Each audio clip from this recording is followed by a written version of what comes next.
going on, everybody?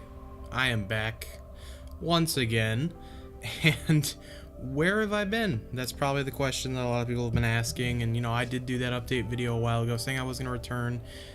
Didn't pan out that way. I basically ended up kind of not doing the whole YouTube thing. I get burnt out really easily on the whole doing these videos thing, but I've kind of gotten back into the love of mixing. I stopped for quite a while. I wasn't mixing or anything. I just got really bored of it, and it just wasn't what I wanted to do. Oh, let's talk about the channel plans and what I'm planning on doing through coming hopefully over the next year or so. Basically what I want to do in this year is I want to start with building a website for my channel. So a lot of things that correlate with my channel will also correlate with the website. So that'll be recipes, that will be flavor notes, all that good stuff. I won't be charging anything for it. It'll be completely free, just for you guys. I didn't want to charge anything for it just because I don't want to turn this into a business. It's just a hobby for me, and I feel like having those notes up there would be nice. Now, the website is not available currently. It'll probably be available in the next few months. I have to do a lot of flavor testing and that kind of stuff, so it's gonna take a while. But so let's talk about the next topic, and that is mixing.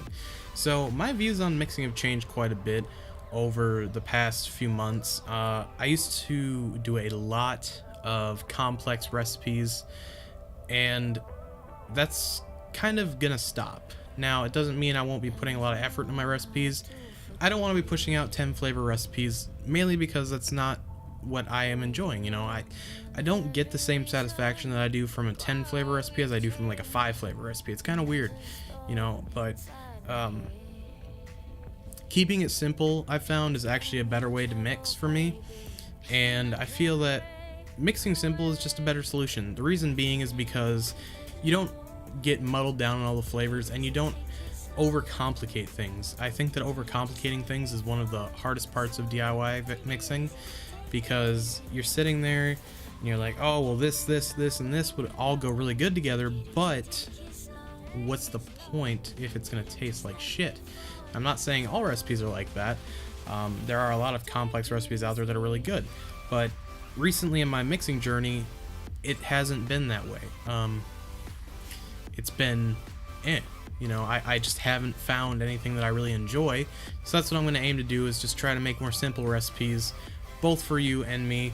I do believe that simpler recipes are better, and you just get better flavor from it. So as for future development, I am working on a donut recipe right now, and the base is coming along pretty good. I've got this caramel cream that I'm working on. It's coming out good, guys, so be on the lookout for that. I will try to upload as much as possible. I do also want to bring more substance to the channel, so I might do things like talks or live streams or whatever you guys would like to see. Just let me know, and we can hopefully make that happen. So that's about it, guys. Thanks for watching, and I'll see you guys in Tomorrowland. Bye-bye.